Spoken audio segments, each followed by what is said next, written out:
off a daily fantasy. His number too high, then I'm probably fading him. He been on the road, he gon' eat up my salary. I hit a buy, he gon' lie before lock. Play back to back, then I probably won't pick on the DFS bachelor, good as it gets. Build a few liners and hit me a leg. He had a good game, but it might be a trick. Log in the Slack so I know who to pick. Sharing our liners, we all gon' get rich. New to this game, you should come to the pad. You might want some cash and get a good laugh. DFS sports, we gon' run up a bag. He heard every game and it's making me mad. You buying your lineups, I think you a cheater. DFS bachelor, he the new leader, yeah.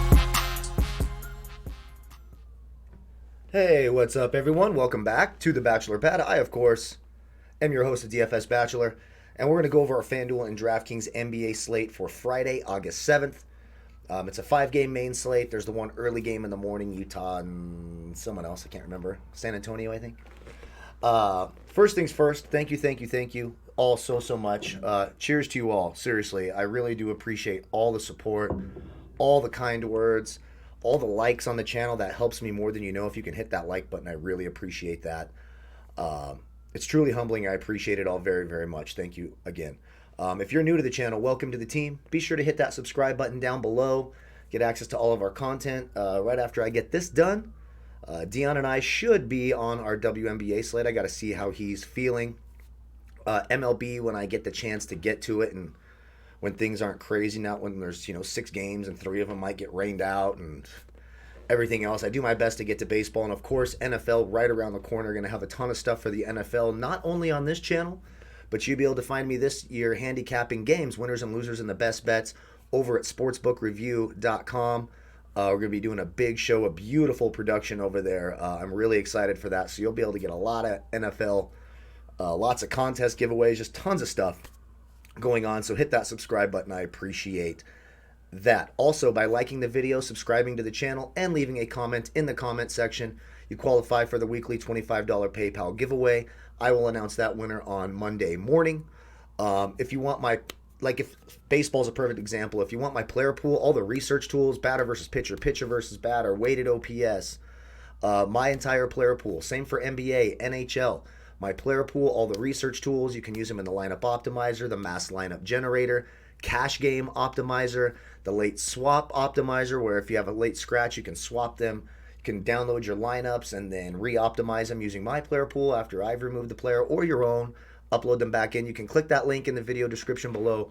You can try Draft Dashboard right now for 30 days for $1, projected ownerships, etc. All sorts of stuff right there. There's a right on the home screen. They'll tell you who's projected to be the highest owned players.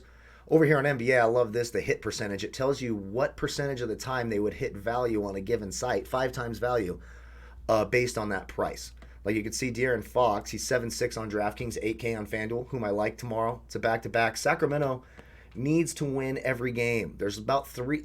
The NBA regular season, this play-in season, will end next Wednesday on the 12th. That's the last day of the quote-unquote regular season play-in restart. Then we do the 8 versus 9 playoff, which it looks like there's going to be in the Western Conference. Probably Portland and Memphis, but Sacramento's still alive. They need to win the rest of their games, and they need either Memphis or Portland to lose to drop down. Phoenix is still in it. San Antonio's hanging on by a thread. Even New Orleans, they're all 3 games back, 2 or 3 games back. So they need to get what you need to finish as the 9 seed and finish within 4 games of the 8 seed. Then there'll be a little playoff between those 2 teams. If the 8 seed wins the first game, they automatically move on. They'll play the Lakers.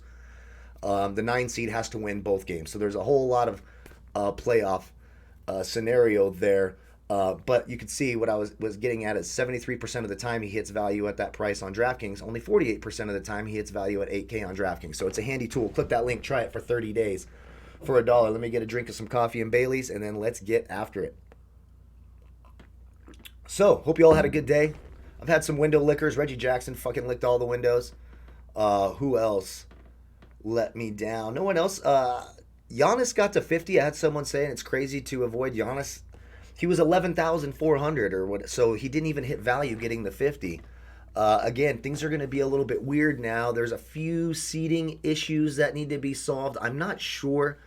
I know there's matchups teams want to avoid, but there's no home court, so it doesn't really matter if you're the 5 seed playing the 4 seed. You're playing on the same fucking court with no fans, so it doesn't really matter. So there's some of those things, and you saw the Ben Simmons injury, so some teams might be like, whoa, hey, like I'm surprised Anthony Davis is playing as many minutes as he is tonight. I don't know what the hell Frank Vogel is thinking, but he should not be playing that many minutes. You can play him for a half. They rested LeBron. Let's stay healthy. The healthiest team is going to win. That's just how it's going to be. Health is so, so important in the NBA playoffs. We've seen that year after year. We saw it with Golden State, their last hurrah with Kevin Durant. We saw it last year, how that team should have won the title, but they were so unhealthy and so injured that Toronto, went on to win the finals. So that's how all that goes. So De'Aaron Fox, Sacramento needs to win. Brooklyn, on the other hand, does not need to win. Brooklyn's locked into a playoff spot. Washington is eliminated. They can't catch either Orlando or Brooklyn. So, Brooklyn's either going to be the 7th seed or the 8th seed. They're going to throw out their crap lineup. We already know that, I believe, Caris Levert, or let's see, who was out? There's a bunch of out injuries. You can follow me on Twitter at DFS Bachelor. I'll have those all tweeted out, but, Brooklyn's going to be weird again tomorrow. I like De'Aaron Fox quite a bit. Brooklyn 21st against opposing point guards. Put up a 43 his last time out against Brooklyn. It's a paced up game for Sacramento. Brooklyn plays at a much faster pace than Sacramento. I could go there. Chris Paul. Oklahoma City is definitely battling for seeding because they could move all the way up to that 3 seed. Right now, I'm not sure they care all that much about being the 5 seed. I don't think they mind playing Utah. They probably don't want to play Denver in the first round. Houston's got a shot to move up there, so I do think you'll see Chris Paul quite a bit. Memphis, it's a paced-up game, big time for Oklahoma City. Memphis, one of the faster teams in the league. They're 22nd against opposing point guards. He put up a 53, a 36, and a 38 in his last 3. He hits value 43% of the time at that price on DraftKings. He's 8-1 on DraftKings. It's 45% of the time on Fanduel, but I do like Chris Paul. John Morant, I like a little less. Now, look, Memphis needs to win. If they win one more game, they are assured of either the 8 or 9 seed. They want to stay as the 8 seed because the advantage there is you only have to win once. If you're the 9 seed, you have to win back-to-back games against that 8 seed to guarantee yourself as the 8 seed in the NBA playoffs. So it's an important game for Memphis. They're going to play their guys, so that's going to be important for me coming down the stretch of this this play-in seeding type game. 7-7 and 8-5. It's real expensive for him, especially on DraftKings. He would only hit value of 32% of the time, so there's a high risk, high reward there. He is going to play the minutes. Just kind of depends on your ability to handle risk, what your risk aversion rate is with John Morant. Kyle Lowry against Boston. Boston is second against opposing point guards. Now, Boston's another team. What do they really have to play for? They cannot catch Toronto for the 2 seed right now. They're 2.5 games up on Miami for the 3 seed. So Boston concerns me a little bit. Toronto concerns me a little bit. They're locked into the 2 seed. I say play these teams at your own risk. Of course, the starters will play. Will they play a full run of minutes? I would be surprised, but, sillier things have happened. He does have a nice history against Boston. Again, I just worry about the risk. New Orleans versus Washington. Washington, nothing to play for. New Orleans is still battling to get that spot. Lonzo Ball is 6'9 and 7'4. A 33 and a 34 against Washington. Washington allows the 5th most fantasy points to opposing point guards. It's, of course, paced up. For Washington, both these teams play at a high pace. I'm just not sure I love the price for Lonzo Ball, of course, making multiple lineups. I'll have him there. But now with Zion Williamson playing more minutes and everyone, with Jrue Holiday and Brandon Ingram, it's just how, look at the usage rates. It's not high as you see from most point guards. You see like John Morant's in the mid to high 20s. Lonzo Ball's been 17, 13, 124. Like even Ish Smith has a higher usage rate than Lonzo Ball, so that does concern me. Ish Smith and Shabazz Napier, I guess, are okay, but for me, I'm still going to go to the value down here at Jerome Robinson at 4-5. Back-to-back 30-point outings. He's 4-5 and 4-9. I like Jerome Robinson a lot. Kemba Walker. How much are they going to increase his minutes limit? Again, they can't really move in the seeding. They can't move at all. They're locked in as the 2 seed in the East. I would imagine he'll stay between that 24 and 28 minute range. Now, could he get to value at 4,800? Absolutely. 6K on DraftKings? Probably not. You see, he plays well against Toronto. 4 of his last 5 over 40. But again, I don't know that you see the this 35-minute workload that you're going to see in the postseason. It would be silly to, maybe they try to ramp him up in this game, get him kind of back into 30-minute mode game shape. He's played 26 minutes the last game, then he rested. They're being careful with him. I like that price on Fanduel. I'll have exposure certainly on Fanduel, probably not on DraftKings at 6K. Shake Milton, 4.7 on Fanduel. Now he's 5.8 on DraftKings. That's not going to fucking happen. I don't know. That's just not going to happen. But should be some more opportunities for him now that Ben Simmons is out. He'll be out for tomorrow. I'll have to see what happens with that kneecap issue. So I could have some slight exposure. He's been shooting the ball well the last couple of games, a 26 and a 28. I could go there. We talked about Jerome Robinson. D'Anthony Melton, Markelle Fultz, blah, blah. If Michael Carter-Williams misses again, still they're only playing Fultz about these 20 minutes. And again, Orlando's locked in. They're either going to be the 7 or the 8 seed. You could see a few more minutes, 4-4 and 4-6. There's some upside for Fultz, a little revenge narrative against Philly. I just wish they would play him some more minutes. D'Anthony Melton, I don't know what the hell happened there. With no Tyus Jones, you thought, we're going to see more of D'Anthony Melton. That has not been the case. Tyler Johnson, he's going to start. He can get a 12. He can get you a 25. He's 4-1 on FanDuel. Now he's 5-6 on DraftKings. I don't know what kind of crack they're smoking over there. That's not going to happen. Sacramento is 24th against point guards, but if you play him on DraftKings, I just don't know how much you care about your own sanity. 4-1 on FanDuel, I'd give it a shot. Corey Joseph, seeing quite a few minutes for Sacramento, played 42 minutes in that last game. If you remember a couple years back, we used to say he's about as useful as a pile of duck shit on the court, and that's still what I think to this day about Corey Joseph. DJ Augustin, he'll start. He'll play 25 to 30 minutes. He's got a 31 in his last 3 games against Philly. He's also got a 6 and a 14. They are third against point guards. Very good defensive team. No Ben Simmons makes that matchup a little bit easier. That's it at point guard. Oof, ugly slate tomorrow. Ugly slate. Let's go to shooting guard. So at shooting guard, I like Jrue Holiday a lot against Washington. 7-7 on FanDuel. Now he's 9-3 on DraftKings. So you could see at that price on FanDuel, he would have hit value this year 62% of the time. That price at 9-3 on DraftKings, which I can't even believe we're seeing that price. After a 15 and a 26, they decided to take his price to 9-3. That makes no fucking sense at all. But DraftKings has been being weird, man. Poor customer service lately. I heard they're banning a bunch of accounts and shit. I don't know what is up with them. They're getting a little too big for their britches, I think. But, to each their own. But at that price on DraftKings, he'd hit value 29% of the time. I'll play him on FanDuel. I don't know about that price on DraftKings. I think I'll go to Caris Levert at 6.9. Now we got to make sure he plays tomorrow. I swear there was a tweet that was pulled up. I'm going to pull it up while we are doing this so I can see if I can remember all the Brooklyn news that did come out tomorrow, because there was quite a bit of it. I don't remember if they listed them all questionable. Let me take a quick look here. Why the hell not? Let me see if I can find all these Brooklyn players that were in a row, because there was quite a few of them. Oh no, it was Utah. It was Utah that had that. So Caris Levert should be there. Never mind. I just assumed Brooklyn. But Caris Levert, 7-9 and 7-1. Sacramento 24th against shooting guards. Now, he's going to be high risk, high reward. He can go play 39 minutes and get you a 46, or he can play 27 and get you a 29. Now, that was against Boston. It's a tough game. But I do like Caris Levert. I like Jrue Holiday. SGA against Memphis. Paced up game against Memphis. 7-5 on FanDuel. 6-8 on DraftKings. 34, 43, and 31 his last 3 against Memphis. I could certainly go there.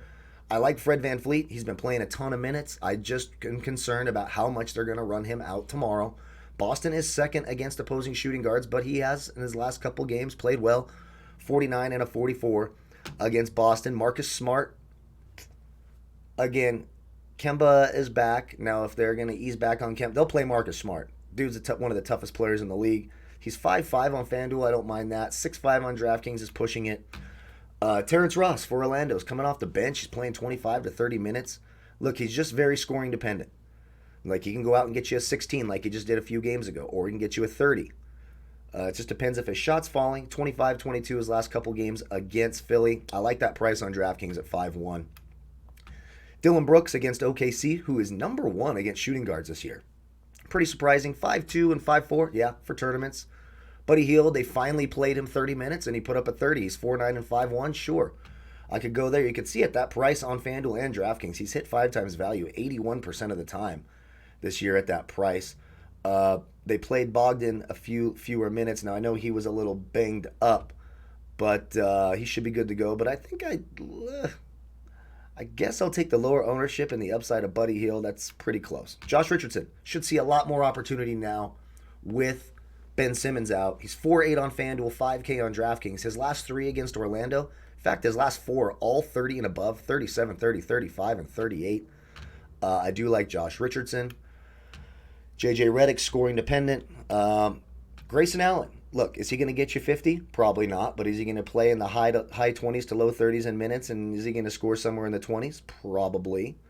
3 straight games at 23. He's 3-8 on FanDuel, 4-4 on DraftKings. I suppose that's an okay cash game play. Lugens Dort, another one of these guys who's playing 30, 36, and 31 minutes. But he's only going to score you in the low 20s. There's not huge upside, but he's 3-5 on DraftKings. So why the hell not? One guy for tournaments with some upside who I think could see some more minutes, especially in a little bit of a revenge game. He has played for Orlando. I mean, he's played for like fucking every team in the league. But Alec Burks is 3-5 FanDuel, 3-7 DraftKings. 24 and 33 his last 2 against Orlando. And you could see he played more minutes the last game after Ben Simmons got hurt. He ended up playing 19 minutes. He could be the first guard. He or fucking Korkmaz. That's what I call him because I fucking hate fucking Korkmaz in terms of fantasy basketball. But he could come in and score 35 points. We saw all the points he was putting up for Golden State. We've seen him do it for Utah. If he gets more minutes, Alec Burks could be really interesting tomorrow for tournaments. Now, there's a lot of risk there. So it just, how risk averse are you? Do you mind taking risks? Do you not like taking risks? Alec Burks down here at the bottom. He's a power bottom tomorrow. Oh, I lost connection. Let me get the internet connected back up. That always has to happen to me. Let's go over to small forwards. So, small forward. Let me pull it up here. Little lull in the action. But Brandon Ingram against Sacramento. I like Brandon Ingram. He'll probably be fairly popular. He's 7-5 on FanDuel. I love that price on FanDuel. 8-4 on DraftKings. He hits value 57% of the time at that price. 68% of that price on FanDuel. Again, should be a high-paced game. Not a lot of defense is going to be played, especially by Washington. They allow the 4th most points in the league to opposing small forwards. So I could certainly go there. Pascal Siakam. Yeah, I mean, I'll have some exposure. 41-47 his last couple. But again, I am concerned about how much Toronto or Boston's going to really show each other. These teams have a great shot at meeting in the second round of the playoffs. So how hard are you going to go? That's what she said. How hard are you going to go before the real thing, You're only supposed to warm up the oven. You're not supposed to, you don't want to blow your wad early, as they say. So it's iffy. It's iffy for me. I just don't know what they're going to do tomorrow. We'll have to wait and see. Tobias Harris should see a lot more usage, a lot more action. He's going to be a lot more popular owned. Another revenge game here, former Orlando Magic before he was traded off to Detroit and then, to the Clippers and then to Philly. He's 8-1 on DraftKings. I don't love that price on DraftKings. 6-8 on FanDuel I'm down with. Orlando 12th against small forwards. Danilo Gallinari, I'll play at the 5-6 price on DraftKings. He actually has some good games. 2 of his last 3 over 40, including a 43 and a 50 against Memphis. He's just not playing a ton of minutes. They're playing Dort and, Hamidou Diallo, etc. Again, paced up game. They're battling for seeding. Memphis definitely needs the win. OKC, I'm not sold on them caring so much about their seeding right now. But I suppose at 5-6 on DraftKings, I could go Gallinari. Brown and Hayward, they've both been really, really solid. Jaylen Brown especially. Let's see, Jaylen Brown put up a 33 in only 23 minutes. They both have a nice history against Toronto. 6K and 5-9 on FanDuel, I like that. Then there's 6-9 and 7K on DraftKings. I don't like that as much. Troy Brown, sure. going to be one of their main scoring options. Paced up game against New Orleans. Now, I don't love the price for him either. He's 5'8" and 5'5". So if he was 5'8" all year on FanDuel, he would have hit 5 times value 22% of the time. That's not shit. That's not what we're looking for. On DraftKings, it'd be 31% of the time. But again, paced up game. They have nothing to play for except for pride at this point. So they'll be a bit of an enigma, but I'll have some exposure to Troy Brown. Evan Fournier. He's another one of these guys. Real fucking up and down. But against Philly, his last 4, 31, 40, 21, 37. His last 4 games overall, 35, 11, 19, 21. He's 5'2 and 5'3. He's certainly, look, he's in the 60s in his hit percentages on both sides. I guess I could consider some of that. And just some value guys we'll go over real quickly who are going to get some minutes. OG Anunoby should see some minutes, even if they're going to rest some of their starters. He and Norman Powell like split some minutes. Harrison Barnes, I mean, fucking I hate playing Harrison Barnes, but he likes playing against Brooklyn. He's 4'3 and 4'7. Kent Bazemore, Kyle Anderson's been seeing more minutes. He's 4'3 and 4'4. James Ennis will start for Orlando at the small forward. Remember, he was with the Sixers in their last playoff run. He put up a 26 the last time. Isaac Bonga's been starting. I'll never fucking play Isaac Bonga. Darius Bazley, I mean, Lance Thomas, never in a million years, but those are some guys seeing minutes if you're trying to sprinkle some tournament guys in. There you go. How about the Tyler Hero call today, by the way, folks? Tyler Hero and Damian Lillard took me to some money today. Power forward, we've talked about the Boston situation. I don't think I like Tatum tomorrow anyways in that matchup. Zion. They're starting to let Zion loose. He played 25 minutes, had a great game. I think he's in play on FanDuel at 6'8". Definitely not on DraftKings at 8K. He just doesn't really get in the 50s. Even when he was getting his normal minutes load before the restart, he's a high 30s, low 40s type guy. 8K, is right there. 6'8", I like that price. Brandon Clarke, ridiculous price on FanDuel at 5'9". It's not going to happen. But he's 4,900 on DraftKings, one of the few players who's a better value on DraftKings than he is on FanDuel. So I like Brandon Clarke on DraftKings, a hard no on FanDuel. You can see he hits value 57% of the time at that price on DraftKings, only 33% of the time at that price on FanDuel. Rashawn Holmes, he's been one of the bigger window lickers the whole time. If you remember before the restart, this guy was, putting up 30s and 40s. I love centers versus Brooklyn, so I'm going to have exposure, especially on DraftKings at 4-9. I just wish they would be giving him more than these 25 minutes.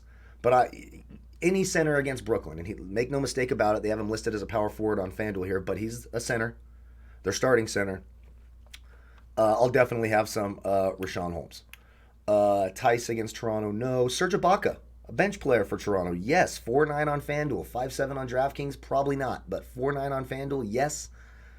He could see some more minutes if they're trying to keep Gasol healthy and Siakam, etc. So Serge Ibaka, I'll have some exposure there. Al Horford, with no Ben Simmons, he could enter the starting lineup at the 4. That's where Ben Simmons was starting. Now, they could do like a Matisse Thybulle. It just depends. By the way, I talked about Utah. For that single game early in the morning, Utah is going to have no Donovan Mitchell, no Rudy Gobert, and no Mike Conley. So guys like Emmanuel Mudiay and Tony Bradley, they're going to be super value players. Jordan Clarkson. Lots of value tomorrow for Utah in that early single game, just for those of you who like to play those early in the morning and get your day started that way. But Al Horford's 4.8 on FanDuel. It's too cheap. He's going to be very popular at that price. I expect him to be very highly owned. Orlando 18th against power forwards. Now, it's no guarantee that he'll start. It would make sense if they did, but he's still going to see more minutes, and he'll definitely be on the floor at the end of each half, especially if it's close in the fourth quarter at the end of the game.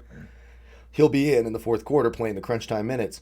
Now he's 5'6", 5'7" on DraftKings, or 6'7", 6'6", and 6'7". I'm not going there, but 4'8" on FanDuel, lock and load. Bielitsa, 4'8" on FanDuel, 5K on DraftKings. Now, we've seen the good, we've seen the bad, and we've seen the really good. For Bielitsa, he's got 3 games of 28 or more, and then a 7 in his last 4. Now, Brooklyn, we talked about their front court woes. I mean, it's going to be like Lance Thomas guarding the 4 tomorrow or something for Brooklyn. Fuck. Yeah, Bielitsa's just fine. Some value guys down here who should see some minutes. Nerlens Noel's got some upside against Memphis, especially if Valanciunas can get Adams into foul trouble. That's really it. You don't want to play anyone else down here.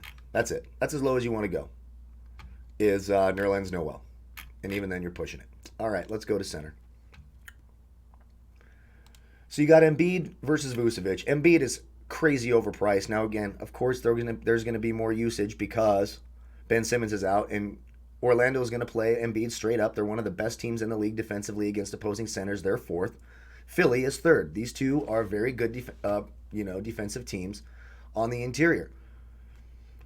Embiid, his last three against Orlando, 39, 33, and a 54. Vooch, a 41, 41, 47, 30, and 51. I'll take the 2,000 savings. 2,000 savings on Fanduel and 2,700 savings on DraftKings. I'll take Vooch. I think it's too expensive for Embiid. Now, there's plenty of value tomorrow, sprinkling some lineups in, etc., but that's very expensive for Joel Embiid. Thomas Bryant, never been this expensive before, but 3 straight games, 58, 44, and 51. He's 7-7 on FanDuel, 7-2 on DraftKings. The only thing you kind of worry about here is New Orleans plays awfully small, and they're a fast-paced team, so they could play Thomas Bryant off the court, and it's a big price for him. You can see he'd only hit value 21 and 24% of the time. He's been red hot, no mistake.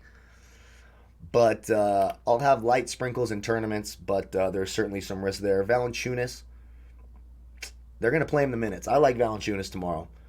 It's a tough matchup. Steven Adams is no slouch defensively. They're 10th against opposing centers. 7-5 and 7-3, though. He's got 50-point upside. I can go Valanciunas. Jared Allen, we'll have to see. He's questionable tomorrow. If he plays, sure, on DraftKings at 6-3, probably not the 7K price tag. Steven Adams likes playing against Valanciunas. Look at his last 5. His lowest is a 28. He's also got a 44, a 32, a 30, and a 35.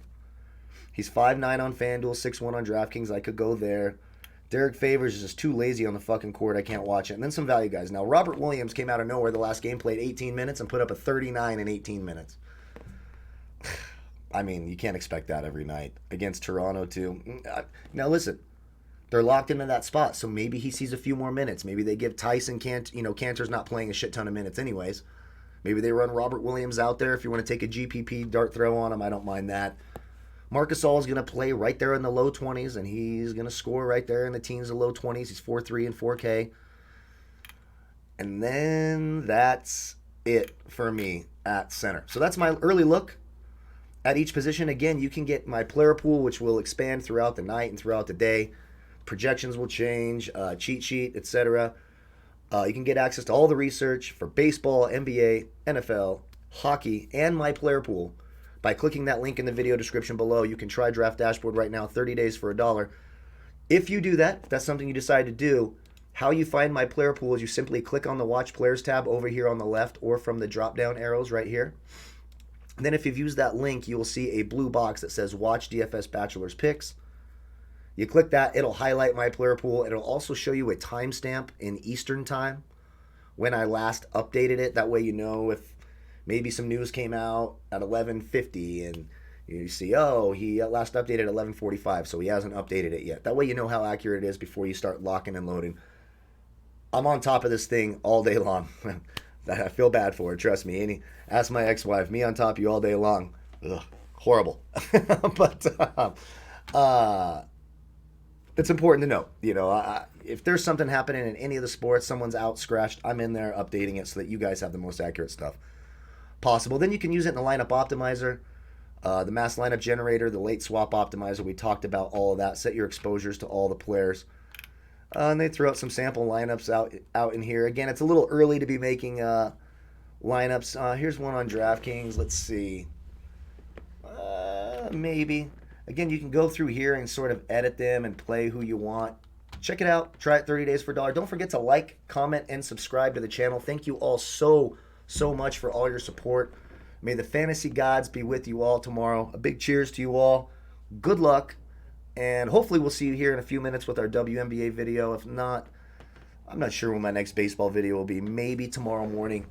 I always wake up with the intention of doing baseball, and then it's like, well, if I do one now, this game's going to be rained out. This guy's going to get COVID.